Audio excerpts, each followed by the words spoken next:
ಪಾಪಿಯ ಧನ ಪ್ರಾಯಶ್ಚಿತ್ತಕ್ಕಲ್ಲದೆ ಸತ್ಪಾತ್ರಕ್ಕೆ ಸಲ್ಲದು ನೋಡಯ್ಯ. ನಾಯಿಯ ಹಾಲು ನಾಯಿಯ ಮರಿಗಲ್ಲದೆ ಪಂಚಾಮೃತಕ್ಕೆ ಸಲ್ಲದು ನೋಡಯ್ಯ. ಕೂಡಲ ಸಂಗನ ದೇವನಿಗಲ್ಲದೆ ಮಾಡುವ ಅರ್ಥ ವ್ಯರ್ಥ ಕಂಡಯ್ಯ.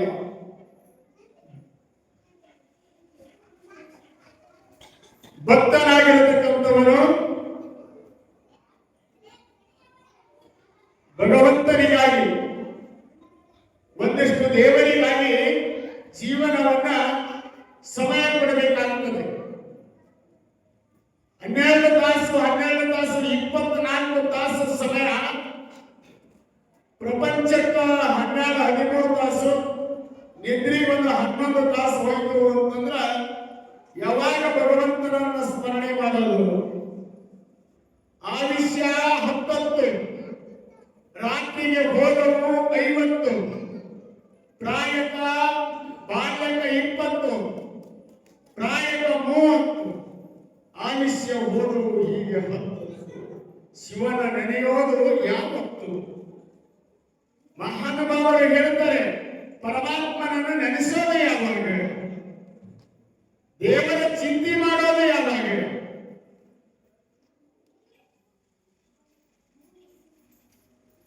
ಯಾವಾಗ ನೆನೆಸೋದು?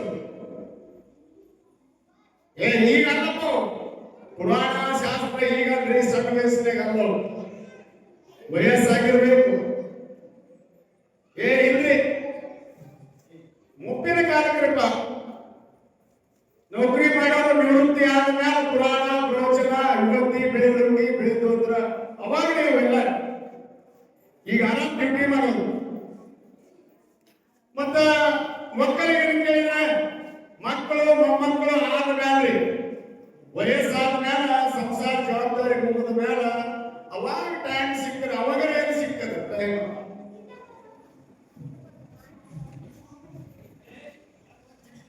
ಮುದಿಕಂತದ ಯಾಕೆ ಸುಮ್ಮನೆ ಒಟ್ಟ ಕಟ್ಟಿ ಮ್ಯಾಕಂತೀವಿ, ಮೊಮ್ಮಕ್ಕಳು ಹೇಳಕತ್ತಾರ, ಮೊಮ್ಮಕ್ಕಳು ತಗೊಂಡು ಆ ಕಡೆ ಮಸೂದಿ ಕಡೆ ಹೋಗಂತಾರ.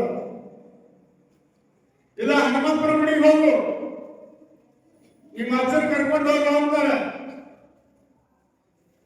70 ವರ್ಷ ಆಗಿರ್ತಾರ, ಒಂದಿಷ್ಟು ಸಿದ್ಧಾರೂಢರ ಮಠದ ಕಡೆ ಮನಸ್ಸು ಬರೋದು. ಅದಕ್ಕೆ ಬಸವಣ್ಣ ಹೇಳ್ತಾನೆ, ನೀನು ಮಾಡುವಂತಹ ಕಾರ್ಯ ಸ್ವಾಮಿಯ ಮೇಲೆ ನಿಷ್ಠೆ ಇರಬೇಕು, ಗುರುವಿನ ಮೇಲೆ ಭಕ್ತಿ ಇರಬೇಕು. ನೀನು ಭಕ್ತಿ ಇಲ್ಲದೆ ನಿಷ್ಠೆ ಇಲ್ಲದೆ ಏನು ಕೆಲಸ ಮಾಡಿದ್ರು ಕೂಡ ಅದು ಹೊಳೆಯಾಗ ಹುಣಸಿಯಾಗ ಹೊಳೆಯೊಳಗೆ ಹುಣಸಿಯಾಗ ತೊಳೆದಂಗೆ ಆಗ್ತದೆ. ಅದಕ್ಕೆ ಪಾಪಿಯ ಧನ ಪ್ರಾಯಶ್ಚಿತ್ತಕ್ಕಲ್ಲದೆ ಸತ್ಪಾತ್ರಕ್ಕೆ ಸಲ್ಲದು ನೋಡಿಲ್ಲ.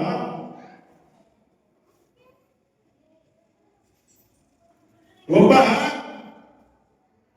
ಸನ್ಯಾಸಿ ಪ್ರವಚನ ಮಾಡ್ತಿದ್ರು. ಒಬ್ಬರ ಮನೆಗೆ ದಿನ ಬಂತು, ಏನ್ರಿ ಗುರುಗಳ ನಮ್ಮ ಮನೆಗೆ ಹೋಗ್ತು ದಿನ ಬರ್ಬೇಕು.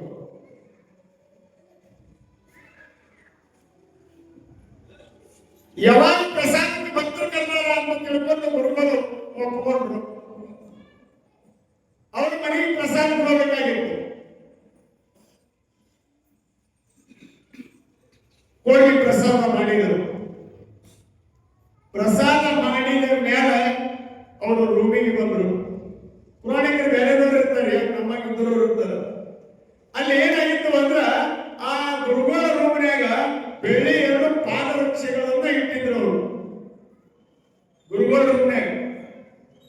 ಇವ ಮುತ್ಯ ಪ್ರಸಾದ ಮಾಡಿ ಬಂದ ಅವ್ರ ಮನೆಯೊಳಗ ಮನಸ್ಸಿನಾಗ ಬೇರೆ ಹೊಡಿಲಾಕತ್ತು, ಎಂದೂ ಬಂದಿಲ್ಲ. ಇವೆರಡು 5 ಒಂದು 2.5 ಕಿಲೋ ಬೆಳ್ಳಿ, 5 ಕಿಲೋ ಬೆಳ್ಳಿ ಅದಾವ. ಗಪ್ಪನೆ ಇಬ್ಬರು ತಗೊಂಡು ಸುಡುಕೇಸ್ನಾಗ ಇಟ್ಕೊಂಡಂತ ಬರಬರಿ ಆಗುತ್ತಲ್ಲ ಅಂತ ಮನಸ್ಸಿನೊಳಗ ಆಲೋಚನೆ ಬರಲಿಕ್ಕಂತು. ವೈರಾಗ್ಯ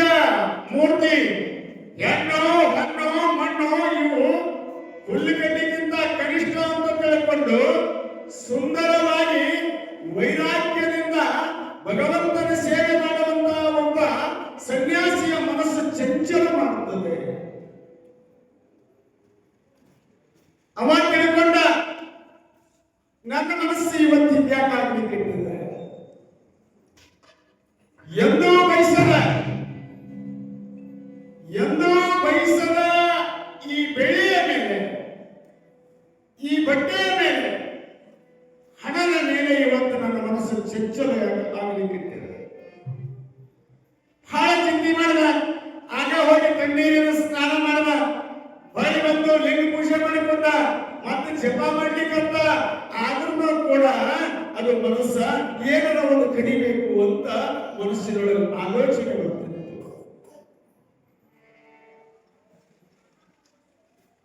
ಅವ ಅಂತ ಎಂದೂ ಆಗಿಲ್ಲ, ಇವತ್ತ ಆಗಿಲ್ಲ.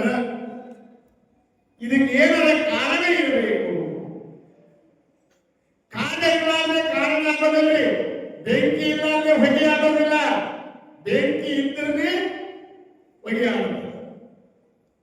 ಹಂಗ ಇದಕ್ಕೆ ಏನೋ ಒಂದು ಕಾರಣ. ಇವತ್ತು ನಾನು ಯಾರ ಮನೆಯಾಗ ಪ್ರಸಾದ ಹೋಗಿದ್ದೆ, ಯಾವ ಮನೆಗೆ ಹೋಗಿತ್ತು ಆ ತಾಯಿಯ ಸ್ವಲ್ಪ ತಗೊಂಡ್ಬಂದೆ. ಸಾಯಂಕಾಲ ಆ ಅಮ್ಮವ್ರ ಇವಾಗ ಹೇಳಿದ್ರು, ಅವ್ವಾರ ನಿಮ್ಮ ಮಧ್ಯಾಹ್ನ ಕರೀಲಿಕ್ಕೆ ಬರ್ಬೇಕಂತ. ಅವ್ರು ಮಾತ್ಕೊಂಡ್ಬಿಟ್ಟು ಉಪ್ಪಿಟ್ಟ ಚಾ ತಗೊಂಡು ಮಧ್ಯಾಹ್ನ ಕರೀತಾರೆ ಅಂತ ಹೇಳ್ಕೊಂಡು ಗಂಟು ಕಟ್ಕೊಂಡು ಬಂದು ಅಪ್ಪರ ಸಾಯಂಕಾಲ 5 ಗಂಟೆಗೆ ಪ್ರಸಾದ ಮಾಡಿದ್ರು. ಇವ ಒಂದೇ ಟೈಮ್ ನಿನ್ನ ಕೈಯನ್ನು ಪ್ರಸಾದ ಮಾಡಿದ್ದೆ. ನನ್ನ 20 ವರ್ಷದ ಅನುಭವವನ್ನು ಹಾಳು ಮಾಡಿದೆ. ತಾಯಿ ಕರೆ ಹೇಳು, ನೀನು ಇವತ್ತು ಪ್ರಸಾದ ಮಾಡಿದ್ದೆಲ್ಲ, ಆ ಪ್ರಸಾದ ಎಲ್ಲಿದು ಕರೆ ಹೇಳು. ಅಕ್ಕಿ ಏನ್ ಮಾಡಿದ್ರಿ? ಹುಗ್ಗಿ ಮಾಡಿದ್ದು, ಸೊಂಡಿ ಅನ್ನ ಸಾಂಬಾರು ಮಾಡಿದ್ದು. ಕರೆ ಹೇಳ್ತಾಯಿ ಎಲ್ಲಿದು? ನೀ ತಂದ ಪ್ರಸಾದ ಎಲ್ಲಿದು? ಮಕ್ಕಳು ಮನೆಯ ಸಾವುಕಾರ ಜವಿಗೋಲಿ ಒಡಿಸಿ ಏನ್ ಮಾಡಿದ್ರಿ? ಜವಗೋಲಿ ಮನೆಯಿಂದ ಬಿಸಿಲಿಗೆ ಒಂದಾದನ್ನು ತುಡುಗು ಮಾಡಿದ್ರು. ಆ ಜವಗೋಲಿ ತುಡುಗು ಮಾಡಿ ಈ ಸ್ವಾಮೀಜಿ ನೀನೆಲ್ಲ ಪ್ರಸಾದ ಮಾಡಿ ಯಾವಾಗ ಕದ್ದು ತಂದು ಅದನ್ನು ದಾನ ಮಾಡ್ಯಾರ, ಆ ಕದ್ದದ ಪ್ರಭಾವ ಆ ಸ್ವಾಮೀಜಿ ಏನಾಗದ ಅಂತ ಕೇಳಿದ್ರ ಬೆಳ್ಳಿಯ ಪಾದರಕ್ಷೆಗಳನ್ನು ತುಡುಗು ಮಾಡಬೇಕು ಅಂತ ಮನಸ್ಸು ಚಂಚಲ ಮಾಡುತ್ತದೆ. ಅದಕ್ಕೆ ಬಸವಣ್ಣ ಹೇಳ್ದ, ಪಾಪಿಯ ನನ್ನ ಪ್ರಾಯಶ್ಚಿತ ಕಲ್ಲಗೆ ಸತ್ಪಾತ್ರಕ್ಕೆ ಸಲ್ಲದ ಮಾಡಯ್ಯ. ಪಾಪಿ ದುಡ್ಡು ತಂದು ನೀ ಪಾರಮಾರ್ಥ ಮಾಡಬೇಕು ಅಂತ ನೀ ಏನಾರ ತಗೊಂಡು ತಂದು ಹಾಕಿದೆ ಅಂದ್ರ ಕಮಿಟಿ ಅವರಿಗೆ ಜಗಳ ಹಸ್ತದೆ. ಅವರವರಿಗೆ ಹೊಡೆದ ಪುರಾಣ ಮುಗಿದ್ರಿಗೆ ನನ್ನ ಬಂದ ಆಗಿ ಪುರಾಣಿಕರ ಮನೆಗೆ ಓಡಿಸಿ, ತಬಲಾಜನ ಒಂದು ಕಡೆ ಓಡಿಸಿ, ಪೇಟಿ ಮಾಸ್ತರ್ ಒಂದು ಕಡೆ ಓಡಿಸಿ ಕಲುಷಿತ ವಾತಾವರಣ ಮಾಡ್ತದ. ಅದಕ್ಕೆ ಬಸವಣ್ಣ ಹೇಳಿದ, ಸತ್ಯ ಶುದ್ಧ ಕಾಯಕವನ್ನ ಮಾಡಬೇಕು. ಶರಣರು ಸತ್ಯ ಶುದ್ಧ ಕಾಯಕವನ್ನ ಮಾಡಿದರು. ಒಳಗೊಂದು ಹೊರಗೊಂದು ಇರಲಿಲ್ಲ ಶರಣರಿಗೆ. ನಾವು ಅಪ್ಪಿ ಅಂತ ನೋಡಿ, ಬಾಯಾಗ ಬೆಲ್ಲ, ಎಲೆಯೊಳಗ ಕತ್ತರಿ. ಒಬ್ಬೊಬ್ರು ಬಹಳ ಚಂದ ಮಾತಾಡ್ತಿರ್ತಾರೆ, ಅಪ್ಪಿ ಬಾ ಅಂತಿರ್ತಾರ, ಅಪ್ಪಿ ಅವಿ ಅಂತ ಕರೀತಿರ್ತಾರಲ್ಲ. ಯಾಕೆ ಅಂದ್ರೆ ಸಿಟ್ಟಿಗೆ ಒಂದು ಹೊಡಿರಿ, ಕಡೆ ಹೃದಯದೊಳಗೆ ಕತ್ತರಿ ಇರಬಾರದು ಅಂತ ಬಸವಣ್ಣನವರು ಹೇಳಕತ್ಯಾರ. ನಾಯಿಯ ಹಾಲು ನಾಯಿಗಲ್ಲದೆ ಪಂಚಾಮೃತಕ್ಕೆ ಸಲ್ಲದೇಯ, ಪಂಚಾಮೃತಕ್ಕೆ ಸಲ್ಲದ ನಾಯಿಯ ಹಾಲು ನಾಯಿಗೆ. ಕೂಡಲ ಸಂಗನ ಶರಣರಿಗಲ್ಲದೆ ಮಾಡುವ ಅರ್ಥ ವ್ಯರ್ಥ ಕಂಡಯ್ಯ. ಒಂದಿಷ್ಟು ಪರಮಾತ್ಮ ನಿನಗೆ ಕೊಟ್ಟಾಗ, ಪರಮಾತ್ಮ ನಿನಗೆ ಒಂದಿಷ್ಟು ಕೊಟ್ಟಾಗ ಒಂದೆರಡು ದಾನ ಮಾಡು. ಬೆಳೆದಿ ಬನ್ನಿ, ದಾನ ಮಾಡುವಂತ ಇಟ್ಟು ಕೊಡಬೇಡ. ದಾನ ಕೊಡೋದ್ರ ಪದ್ಧತಿ ಅದ. ಕೇಳ್ಯಾರ ತಿಳ್ಕೊಂಡು ಇಟ್ಟು ಕೊಟ್ಟರು ಅದಕ್ಕೆ ದಾನ ಅನ್ನೋದಿಲ್ಲ. ಹೆಂಗ್ ಕೊಡ್ಬೇಕು? ನಿನಗಿಟ್ಟುಕೊಂಡು ಆನಂದದಿಂದ 1 ರೂಪಾಯಿ ಕೊಡು, ಅದನ್ನು ಸಂತೋಷದಿಂದ ಕೊಟ್ಟಿ ಅಂದ್ರೆ ಅದು ಅದು ಸದ್ವರ್ತನೆ ಆಗ್ತದ, ಅದು ಸದ್ಬಳಕೆ ಆಗ್ತದೆ. ಈಗ ಒಂದ್ಸಾರಿ ಒಳಗೊಂದು ಇಟ್ಕೊಂಡಿದ್ದೀರಿ, ಒಳಗೊಂದು ಹೊರಗೊಂದು. ಬಸವಣ್ಣ ಎದಿ ಮ್ಯಾಲ ಯಾರಿಗೆ ಲಿಂಗ ಇರ್ತದ ಅವ್ರನ್ನೇ ಅವನ ಅನುಭವ ಮನೆಯೊಳಗೆ ಬಿಡ್ತಿದ್ರು. ಬಸವಣ್ಣನ ಮಹಾಮನೆಯೊಳಗೆ ಹೋಗ್ಬೇಕಾದ್ರೆ ಹಣಿ ಮೇಲೆ ಏನಿರ್ಬೇಕ್ರಿ? ಇವತ್ತಿರ್ಬೇಕು. ಒಳ್ಳಾಗ ಲಿಂಗ ಇದ್ದವ್ರನ್ನೇ ಒಳಗೆ ಬಿಡ್ತಿದ್ರು. ಅವರಿಬ್ರು ತುಡುಗರಿರ್ತಾರೆ. ಅವರು ಬಸವಣ್ಣನ ಮನೆಯಾಗ ಏನಾದ್ರು ತುಡುಗು ಮಾಡ್ಬೇಕಂತ ಬಂದವರು. ಬಸವಣ್ಣನ ಮನೆಯಾಗ ಒಳಗೆ ಹೋಗಬೇಕಾದ್ರೆ ಕೊಳ ಏನಿರ್ಬೇಕ್ರಿ? ಲಿಂಗ. ಅಂಗದ ಮೇಲೆ ಲಿಂಗ ಸಾಹಿತ್ಯವಾದವರನ್ನ ಸಂಗಮನಾಥ ಎಂಬೆ. ಈ ಅಂಗದ ಮೇಲೆ ಕೃಷ್ಣಲಿಂಗ ಇತ್ತು ಅಂದ್ರ ಅವರನ್ನ ನಾನು ಸಂಗಮನಾಥ ಅಂತ ತಿಳ್ಕೊತೀನಿ ಅಂತ ಬಸವಣ್ಣನ ಸಂದೇಶ. ಇವರು ಬಸವಣ್ಣನ ಮನೆಗೆ ಹೋಗಬೇಕಾದ್ರೆ ಇವರು ಕೊಳ್ಳಾಗ ಲಿಂಗ ಇಲ್ಲ. ಇವ್ರು ಏನ್ ಮಾಡಿದ್ರು? ಬಸವಣ್ಣನ ಮನೆಯಾಗ ಹೋಗ್ಬೇಕು, ಏನಾರ ಕದ್ಕೊಂಡ್ ಬರ್ಬೇಕು ಅಂತ ಇಬ್ಬರು ಮಾತಾಡ್ಕೊಂಡ್ರು. ಸಂತ್ಯಾಗ ಹಿಂಗ ಅಡ್ಡಾಡಿದ್ರು. ಒಂದೆರಡು ಕರ್ರ ಬದಲಿಗೆ ಕಂಡ್ರು ಲಿಂಗ ಹಾಕಿರ್ತಾರೆ. ಆ ಕರ್ರ ಎಲ್ಲ ಬದಲಿಗೆ ತಗೊಂಡ್ರು, ಒಂದು ಕೆಂಪು ವಸ್ತ್ರ ತಗೊಂಡ್ರು, ಅವು ಕಟ್ಟಿದ್ರು. ಬದನೆಕಾಯಿ ಕಟ್ಟಿ ಕೊಳ್ಳ ಕಟ್ಟಿದ್ರು.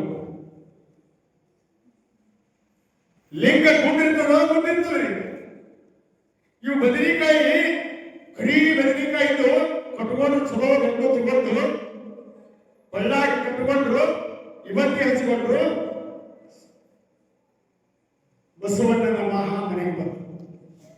ಹಣಿಗಾಗಿ ಮುಂದಿತ್ತು. ಕೊಳ್ಳಾಗಿ ಅಪ್ಪನು ಲಿಂಗ ಯಪ್ಪ ಅವರು ಒಳಗಾದ್ರು. ಒಳಗಾದ ತಕ್ಷಣ ಕೈಕಾಲು ಮುಖ ತೊಳ್ಕೊಳ್ಳಿ ನೀರು ಕೊಟ್ಟರು. ಕೈಕಾಲು ಮುಖ ತೊಳ್ಕೊಂಡ್ರು. ಅಲ್ಲಿ ದಾಸೋಹ ಮಾಡಬೇಕಾಗಿದೆ. ಅಲ್ಲಿ ಕೃಷ್ಣಲಿಂಗ ಪೂಜೆ ಆದ ಮೇಲೆ ಬಸವಣ್ಣನ ಮಹಾಮನೆಯಲ್ಲಿ ಪ್ರಸಾದ. ಎಲ್ಲರೂ ಹೋಗ್ತಿದ್ರು, ಸಾಲ ಕುಂದಿರ್ತಿದ್ರು. ತಮ್ಮ ಕೈಯೊಳಗಿರುವ ಇಷ್ಟಲಿಂಗವನ್ನು ತಗೊಂಡು ಒಬ್ರು ನೀರು ಕೊಡ್ತಿದ್ರು, ಒಬ್ರು ಬೆಲ್ಲು ಪತ್ರಿ ಕೊಡ್ತಿದ್ರು, ವಿಭೂತಿ ಕೊಡ್ತಿದ್ರು, ಊದುಬತ್ತಿ ಕೊಡ್ತಿದ್ರು, ಗಂಧ, ಅಕ್ಷತೆ, ಧೂಪ, ದೀಪ, ನೈವೇದ್ಯ ಇವೆಲ್ಲವನ್ನ ಕರೆಕ್ಟಾಗಿ ಬಸವಣ್ಣನ ಆ ಅನುಭವ ಮಂಟಪದಲ್ಲಿ ಅವರ ಮಹಾಮನೆಯಲ್ಲಿ ವ್ಯವಸ್ಥೆ ನಡೆದಿತ್ತು. ಇವರು ಹೋಗಿ ಮುಂದಿನ ಸಾಲಿನ ಕೂತ್ರು. ಇವರು ಬಸವಣ್ಣ ಬಂದ ಕೈ ಮುಕ್ಕೊಂಡು ಗಂಗಾಂಬಿಕೆ ಬಂದ್ಲು, ಅಕ್ಕ ನಾಗಲಾಂಬಿಕೆ ಬಂದ್ಲು, ಚೆನ್ನ ಬಸವಣ್ಣವನ್ನ ಎಂದು ನಮ್ಮಪ್ಪ ಹಡಪದ ಅಪ್ಪಣ್ಣ ಎಲ್ಲರಿಗೂ ಕೂಡ ಶರಣರೇ, ನಿಮ್ಮ ಕೊರಳಾಗಿರ್ತಕ್ಕಂಥ ಇಷ್ಟಲಿಂಗವನ್ನು ತೆಗಿರಿ, ಲಿಂಗಾರ್ಚನೆಯನ್ನು ಮಾಡಿಕೊಡ್ರಿ, ಮಹಾಮಜ್ಜನವನ್ನು ಮಾಡ್ರಿ, ನೀವು ಆಮೇಲೆ ಮಹಾಪ್ರಸಾದ ಬಸವಣ್ಣನವರು ಬಂದರು ಅಂತ ತಿಳ್ಕೊಂಡು ಹೇಳಿದಾಗ ಎಲ್ಲರೂ ಬಡ ಬಡ ಲಿಂಗ ಕೊಟ್ಟು ಮುಂದೆ ಕೂತಿದ್ರು. ಇಟ್ಟ ಹಣಪಟ ಯಾಕೆ ಅವ್ರು ಎದಕ್ಕೆ ಬಂದಾರೆ? ಏನೋ ಬಸವಣ್ಣನ ಮಹಾಮನೆಯಲ್ಲಿ ಕಿತಾಪತಿ ಮಾಡಬೇಕು ಅಂತ ದುರ್ಬುದ್ಧಿ ಇಟ್ಕೊಂಡು ಬಂದಿದ್ರು. ಬಸವಣ್ಣನ ಮಹಾಮನೆಯಲ್ಲಿ ಏನಾದರೂ ಮಾಡಬೇಕು, ಏನಾದರೂ ತುಡುಗು ಮಾಡಬೇಕು, ಏನಾದರೂ ಒಂದು ಹೊಂಚಾಕಬೇಕು ಅಂತ ದುರ್ಬುದ್ಧಿಯಲ್ಲಿ ಇಟ್ಟುಕೊಂಡು ಪಾಪಿಗಳು ಬಸವಣ್ಣನ ಮಹಾಮನೆಗೆ ಬಂದಾರೆ. ಅವಾಗ ಬಸವಣ್ಣ ಕೈ ಮುಗಿತಾನೆ, ಶರಣು ಶರಣಾರ್ಥಿ ಶರಣರಿಗೆ, ಶರಣು ಶರಣಾರ್ಥಿ ಶರಣರಿಗೆ, ನಿಮ್ಮ ಇಷ್ಟ ಲಿಂಗವನ್ನು ತೆಗೆದು ಅದಕ್ಕೆ ಲಿಂಗಾರ್ಚನೆಯನ್ನು ಮಾಡಿಕೊಳ್ಳಿ ಅಂತ ಹೇಳ್ಕೊಂಡು ಬಸವಣ್ಣ ಕೈ ಮುಗಿದಾಗ ಎಲ್ಲರೂ ತಮ್ಮ ಕೈಯಲ್ಲಿರುವ ಲಿಂಗವನ್ನು ತೆಗಿತಾರೆ. ಇವರು ಅಂತಾರ, ಏನು ಬಂದ್ರಿ ಅವರಿಗೆ ಆಪತ್ಕಾಲ ಬಂತು, ಅವಾಗ ಅವರು ಅಂತಾರ ಹರ ಹರ ಮಹಾದೇವ. ಬಸವ ಬಸವ ಏನಾಯ್ತು? ಕೊಲ್ಲಬೇಕು, ಸುಲಿಗೆ ಮಾಡಬೇಕು, ಏನಾದರೂ ಕದ್ದುಕೊಂಡು ಹೋಗಬೇಕು ಅಂತ ದುರ್ಗುಣಗಳನ್ನು ಇಟ್ಟುಕೊಂಡು ಬಂದಿರತಕ್ಕಂಥ ಬಂದಿ ಕೋರರು ಇಬ್ಬರು ಬಸವ ಬಸವ, ಎಲ್ಲರೂ ಬಸವ ಬಸವ ಹರ ಹರ ಮಹಾದೇವ, ಶಿವನೇ ಶಿವನೇ ಬಸವ ಬಸವ ಅಂತಿದ್ರಲ್ಲ, ಅವರು ಅಂದಾಗ ಇವರು ಬಸವ ಬಸವ ಶಿವನೇ ಶಿವನೇ ಅಂತ ಆಕೆಗೆ ಕೊಳ್ಳಾಗಿನ ಕಟ್ಟು ಬಿಚ್ಚಿ ಕೈಯಾಗಿಟ್ಟುಕೊಂತಾರೆ. ಯಾವಾಗ ಕೆಟ್ಟ ಪಾಪವನ್ನು ಮಾಡಿರ್ತಕ್ಕಂಥ ಪಾಪಿಷ್ಟರು ಬಸವ ಬಸವ ಶಿವನೇ ಶಿವನೇ ಅಂತ ಬಸವಣ್ಣನ ಮಹಾಮನೆಯ ಅಂಗಳದೊಳ ಕುಂತಿದ್ರಲ್ಲ, ಅದಕ್ಕೆ ದೃಷ್ಟಿ ಬಿಟ್ಬಿಟ್ಟ ಬಸವಣ್ಣ. ಬದನೆಕಾಯಿ ಹೋಗಿ ಲಿಂಗಗಳಾದವು, ಅಲ್ಲಿ ಲಿಂಗಗಳಾದವು. ನೀನು ಒಲಿದರೆ ಕೊಡಲು ಒಲಿಯ, ನೀನು ಒಲಿದರೆ ಬರಲು ಹೈರವಯ್ಯ, ನೀನು ಒಲಿದರೆ ವಿಷವು ಅಮೃತವಯ್ಯ, ನೀನು ಒಲಿದರೆ ಸಕಲ ಮಣಿ ಪದಾರ್ಥಗಳು ಎದಲ್ಲಿ ಇರ್ತಾವು ಕೂಡಲ ಸಕಲ ದೇವ. ಗುರುನಾಥ ಮನಸ್ಸು ಮಾಡದ ಅಂದ್ರ ಬೇಕಾದಾಗ್ತದೆ. ನಿನ್ನ ಹಣೆ ಬರಲಾಗಿ ಇರಲಿಲ್ಲ ಅಂದ್ರ ಗುರುನಾಥನು ಮನಸ್ಸು ಮಾಡೋದಿಲ್ಲ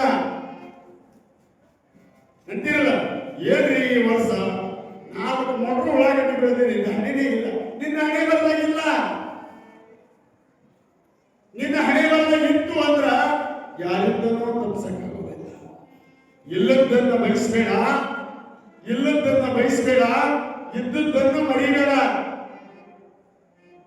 ಇದ್ದದ್ದನ್ನ ಸಂತೋಷ ನಿನಗೆ ಎಷ್ಟರೊಳಗೆ ಸಿಕ್ಕದ ಅಷ್ಟ ತೃಪ್ತಿ ಬಿಡು. ನಿನಗೆ ಸಂತೋಷದಿಂದ ಇರ್ಲಿಕ್ಕೆ ಬರ್ತದೆ. ಮತ್ತು ನನಗೆ 4 ಪತ್ರೆ ಅದಾವ್ರಿ, ಮಕ್ಕಳವ್ರು ಆಶಿಸಿ ಹಾಕೊಂಡಾರ ಅಂತ ತಿಳ್ಕೊಂಡು ದಿನ ಗಂಡಗೆ ಚಿಂತೆ ಮಾಡಿದ್ರೆ ನಿದ್ದೆ ಹತ್ತೋದಿಲ್ಲ. ಚಿಂತೆ ಮಾಡಿದಷ್ಟು ನಿದ್ದೆ ಹತ್ತೋದಿಲ್ಲ.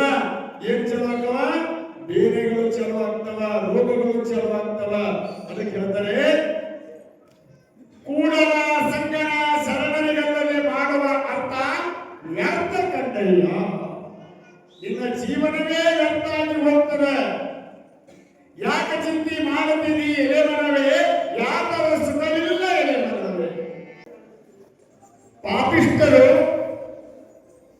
ಸದ್ಗುರುವಿನ ಹತ್ತಿರ ಹೋಗ್ತಾರೋ ಅವರು ಪುಣ್ಯಾತ್ಮರಾಗ್ತಾರೆ. ಕರ್ಮಸ್ಯ ಮೂಲಂ ದುಃಖ, ಧರ್ಮಸ್ಯ ಮೂಲಂ ಸುಖ. ಧರ್ಮದ ದಾರಿ ಹಿಡಿದ್ರ ಸಂತೋಷ ಆಗ್ತದ, ಕರ್ಮದ ದಾರಿ ಹಿಡಿದ್ರ ದುಃಖ ಆಗ್ತದೆ. ಅದಕ್ಕೆ ಬಸವಣ್ಣನ ಅಂಗಳದೊಳಗೆ ಬಂದು ಬಸವ ಬಸವ ಅಂತ ಒಂದು ಸಾರಿ ಅಂದು ಶಿವನೇ ಶಿವನೇ ಬಸವ ಬಸವ ಅನ್ನೋದಕ್ಕ ಆ ಕೊರಳಾಗಿನ ಬದನೆಕಾಯಿ ಗೋಲಾಕಾರವಾಗಿರ್ತಕ್ಕಂಥ ಲಿಂಗ ಅದು ಅಂತಂದ್ರೆ ಏನು ಅಂದ್ರೆ ಶರಣರ ಮಹಿಮೆ. ಮನಸ್ಸಿನೊಳಗೆ ದ್ವೇಷ ತುಂಬಿಕೊಂಡಿದ್ರು, ಕಾಮ ತುಂಬಿಕೊಂಡಿತ್ತು, ಸ್ವಾರ್ಥ ತುಂಬಿಕೊಂಡಿತ್ತು.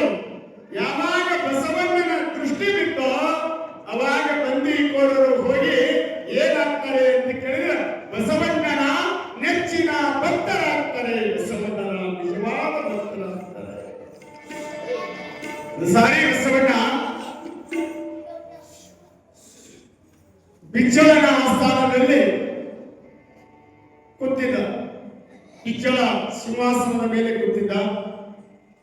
ಈ ಕಡೆ ಮಂತ್ರಿವರ್ಗ ಇತ್ತು, ಪ್ರಜೆಗಳಿದ್ರು, ಎಲ್ಲಾ ತರ ನಡೆದಿದ್ದು. ಸಭೆ ತುಂಬಿ ತುಳುಕ್ತಾ ಇತ್ತು. ಸಭೆ ತುಂಬಿ ತುಳುಕುವಂತಹ ಸಂದರ್ಭದಲ್ಲಿ ಬಸವಣ್ಣ ಮತ್ತೆ ಎದ್ದು ಶಿವನೇ ಶಿವನೇ ಶಿವನೇ ಶಿವನೇ ಅಂತ ಕೈ ಹಾಕಿ ಎತ್ತಿ ನಿಂತುಬಿಟ್ಟ. ನೋಡಿದವರಿಗೆ ಏನಾಯ್ತು, ಬಸವಣ್ಣ ಏನೋ ಕನಸು ಕಾಣಕತ್ತಾನ ಅಂದ್ರು ಬಂದು. ಮತ್ತೆ ನಡೆದ ಪುರಾಣ ಎಲ್ಲಿನ ಸುದ್ದಿ ತಂದು ಹೇಳಿದ್ರು, ಬೈದರಿದ ಮಕ್ಕಳು ಕೂತವ್ರಿಗೆ ನೀವು ಕಿವಿ ಕಿವಿ ಮಾತಾಡ್ತೀರಿ ಗಾಡಿ ಕೂತು. ಯಾಕಂದ್ರೆ ಅವರು ಏನ್ ಮಾಡಿದ್ರು ಅಂತ ಕೇಳಿದ್ರ ಶಿವನೇ ಶಿವನೇ ಬಸವ ಶಿವನೇ ಶಿವನೇ ಶಿವನೇ ಶಿವನೇ ಅಂತ ಬಸವಣ್ಣ ಕೈ ಹಾಕತ್ತದ. ಎಲ್ಲಿ ರಾಜ್ಯಸಭೆಯೊಳಗೆ ಮಂದಿ ನಗಲಿಕತ್ತಿದ್ರು. ಒಂದಿಷ್ಟು ಮಂದಿ ಒಂದಿಷ್ಟು ಮಂದಿ ನೋಡಿ ನಗಲಿಕತ್ತಿದ್ರು. ಬಿಚ್ಚಳಿಗೆ ಸಂಶಯ ಬಂತು. ಅವ ಬಸವಣ್ಣನ ಕಡೆ, ಬಸವಣ್ಣ ಈ ರಾಜ್ಯಸಭೆಯಲ್ಲಿ ಅಧಿಕ ಪ್ರಸಂಗ ಬೇಕೆ ಅಂತ ಕೇಳ್ತಾರೆ. ಇದು ಯಾಕ ಏನಾಯ್ತು ನಿಮ್ಗೆ ಒಮ್ಮೆಗೊಮ್ಮೆ?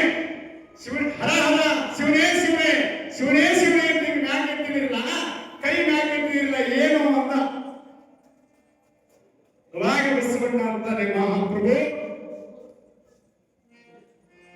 3 ಕಿಲೋಮೀಟರ್ ದೂರದಲ್ಲಿ ತ್ರಿಪುರಾಂತಕ ದೇವಸ್ಥಾನದ ಮಧ್ಯದೊಳಗ ಒಂದು ಸುಂದರವಾದ ದೇವಾಲಯ ಇದೆ.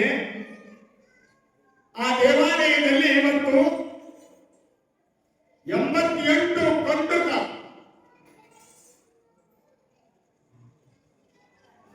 ಅಂದ್ರೆ ಹಂಡೆ, ಕಂಟಕ ಅಂದ್ರೆ ಹಂಡೆ, 88 ಕಂಟಕ ಅವನಿಗೆ ಅಭಿಷೇಕ ಮಾಡಿದ್ದಾರೆ ಕಲ್ಮೇಶ್ವರನಿಗೆ.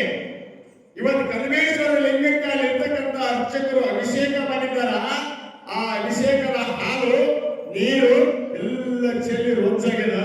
ಆ ರೊಚ್ಚಿನೊಳಗೆ ಒಬ್ಬಾಕಿ ಹೆಣ್ಮಗಳು, ಒಬ್ಬ ಮುತ್ತೈದೆಯಾಗಿರುವಂತಹ ಹೆಣ್ಣುಮಗಳು ತನ್ನ ಸಂಸಾರಕ್ಕಾಗಿ ಏನ್ ಮಾಡ್ಯಾಳ ಅಂದ್ರ ಮಜ್ಜಿಗೆಯನ್ನ ಮೊಸರು ಮಾಡಬೇಕು ಅಂತ ಒಂದು ಕೈಯೊಳಗ ಮೊಸರು ಹಿಡ್ಕೊಂಡ ತಲೆ ಮೇಲೆ ಮಜ್ಜಿಗೆ ಹೊತ್ತಾಳ. ಆ ರಾಣಿ ಒಳಗೆ ಬರುವಾಗ ಕಾಲ ಜಾರಿ ಇನ್ನು ಬೀಳಾಕತ್ತಿದ್ಲು. ಬಸವಾಂತ ಕೆಳಗೆ ಬೀಳಬೇಕು ಅಂತ ಕಾಲ ಜಾರಿ ನನ್ನ ಕೂಗ್ಯಾಳ.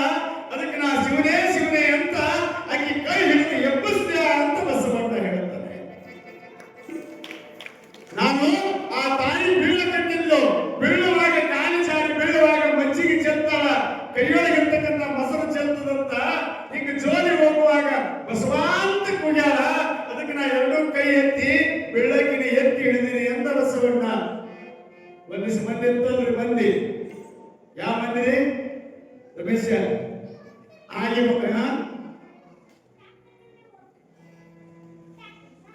ಆಗ ಬದಲಾದವರು ಒಂದಿಷ್ಟು ಮಂದಿ ಇದ್ರು ಬಸವಣ್ಣನಿಗೆ. ಬಿಚ್ಚಲನ ಗುರುಗಳು ಭಟ್ಟಾರಕ, ವಿಶ್ವನಾಥ, ಉಮಾಚಾರ್ಯ ಅಂತ 3 ಮಂದಿ ಗುರುಗಳವನಿಗೆ. ಅವರೇ ಹೇಳಿದರು, ಬಸವಣ್ಣನ ಎಷ್ಟು ತಲೆಮ್ಯಾಗ ಒಯ್ದು ಗೊತ್ತಪ್ಪ, ಆ ಬಸವಣ್ಣನನ್ನ ನೀನು ಎಷ್ಟು ಕೊಂಡಾಡ್ತಾ ಇದ್ದೀಯ ಬಿಚ್ಚಲ. ಅವನು ವೀರಶೈವ ಧರ್ಮದವನು, ನೀನು ಜೈನ ಧರ್ಮದವನು. ನೋಡು, ಸ್ವಲ್ಪ ವಿಚಾರ ಮಾಡು. ಇವತ್ತು ಏನಾಗ್ತದೆ ಅಂದ್ರೆ ಬ್ರಾಹ್ಮಣರ ಧರ್ಮ ಹಾಳಾಗಿ ಬಿಡ್ತದೆ. ಅದಕ್ಕೆ ನೀನು ಸ್ವಲ್ಪ ವಿಚಾರ ಮಾಡು. ಬಸವಣ್ಣ ಶಿವ ಶಿವ ಅಂತಾನೆ, ಹರ ಹರ ಅನ್ನೋದಿಲ್ಲವ, ಹರಿ ಹರಿ ಅನ್ನೋದಿಲ್ಲ. ನೀನು ವಿಚಾರ ಮಾಡು. ಈ ಸಮಾಜದೊಳಗ ಬಸವ ಕಲ್ಯಾಣದೊಳಗ ಯಾವಾಗ ಬಸವಣ್ಣ ಬಂದೋ ಶರಣರು ಎಲ್ಲರೂ ಬರ್ಲಿಕ್ಕಿದ್ದಾರೆ. ಹಣಿ ಮ್ಯಾಲ ವಿಭೂತಿ, ಕೊರಳಾಗ ಲಿಂಗ, ಒಂದು ಕೆಂಪು ಸೆಲ್ಲೆ, ಶರಣು ಶರಣಾರ್ಥಿ, ಶರಣು ಶರಣಾರ್ಥಿ ಅನ್ನುವಂತ ಮಂದಿ ಬಸವ ಕಲ್ಯಾಣದೊಳಗೆ ತುಂಬಿ ಬಿಟ್ಟಾರ. ವಿಚಾರ ಸ್ವಲ್ಪ ಬಸವಣ್ಣನ ಮ್ಯಾಲ ನಿಗಾ ಇಡುವ ಅಂದ್ರು ಬಿಜ್ಜಳ ಕೇಳ್ತಾನೆ. ಆ ಗೊಲ್ಲತಿಯನ್ನು ಆಗಿದ್ದಾಗ ಹೇಗೆ ಕಳಿಸಿದ್ರು ಬಸವಣ್ಣನ ಸತ್ಯವೋ ಸುಳ್ಳ ನೋಡ್ಬೇಕು ಅಂತ. ಅಲ್ಲಿ ಹೋಗೋದ್ರೊಳಗಾಗಿ ಒಬ್ಬಕ್ಕೆ ಮಸಿಗೆ ಮಾಡ್ತಿತ್ತು. ಆಕೆನ ಕರ್ಕೊಂಡು ಬಂದು ಏನು ನಡೆದು ತಂಗಿ ಹೇಳು ಅಂತ ಕೇಳಿದಾಗ, ತಲೆ ಮ್ಯಾಗ ಮಸಿಗೆ ಗಡಿಗೆ ಹೊತ್ಕೊಂಡಿದ್ದೆ, ಕೈಯಾಗ ಮೊಸರು ಹಿಡ್ಕೊಂಡಿದ್ದೆ, ನಾನು ವ್ಯಾಪಾರ ಮಾಡಾಕಿ ನೀರು ಚೆಲ್ಲಿದ್ರು, ಕೆಸರಾಗಿತ್ತು, ಅದರ ಮ್ಯಾಗ ಕಾಲಿಟ್ಟೆ, ಕಾಲ ಒಂದು ಕಾಲ ಮುಂದೋಯ್ತು, ಒಂದು ಕಾಲ ಹಿಂದೋಯ್ತು, ಮಜ್ಜಿಗೆ ಮೊಸರು ಚೆಲ್ಲೋದು ಅಂತ ಹೇಳಿ ಬಸವಾಂತ ಕೂಗಿದೆ. ನನ್ನಪ್ಪ ಬಸವಣ್ಣ ಎರಡೂ ಕೈಲೆ, ಒಂದು ಕೈಲೆ ಮಜ್ಜಿಗೆ ಹಿಡಿದು, ಒಂದು ಕೈಲೆ ರೊಟ್ಟಿ ಹಿಡಿದು ನನ್ನ ತಲೆಗೆ ಬಿಡದ ಅನ್ನಂಗ ಎಬ್ಬಿಸಿದ ಬಸವಣ್ಣ ಅಂತ ತಾಯಿ ಬಂದು ಹೇಳ್ತಾರೆ. ನೀನು ಒಲಿದರೆ ಕೊರಡುವಯ್ಯ, ನೀನು ಒಲಿದರೆ ಬೆರಳ ಹೈದವಯ್ಯ, ನೀನು ಒಲಿದರೆ ವಿಷ ಅಮೃತವಯ್ಯ ಅಂತಂಗ ಗುರುವಿನ ಕರುಣ ಆಯ್ತು ಅಂತಂದ್ರೆ, ಗುರು ಕರುಣೆ ಇಲ್ಲದವನ ಸ್ನೇಹ ಸಾಯಿತನಕ ಬೇಡ. ಮಾತಿನೊಳಗ ಮಾತಿಲ್ಲದವನ ಸ್ನೇಹ ಜಾತಿ ಜನ್ಮಕ್ಕೂ ಬೇಡ. ಮಾತಿನೊಳಗ ಮಾತಿಲ್ಲದವನ ಸ್ನೇಹ ಜಾತಿ ಜನ್ಮಕ್ಕೂ ಬೇಡ ಅಂತ ಅನುಭಾವಿಗಳು ಹೇಳಿದಾಗೆ ಬಸವಣ್ಣನ ಭಕ್ತಿ, ಬಸವಣ್ಣನ ಸೇವೆ ಸಬ್ಬಳಕೆಯಲ್ಲಿ ಸದ್ವಿಚಾರದಲ್ಲಿ ತೊಡಗುತ್ತದೆ.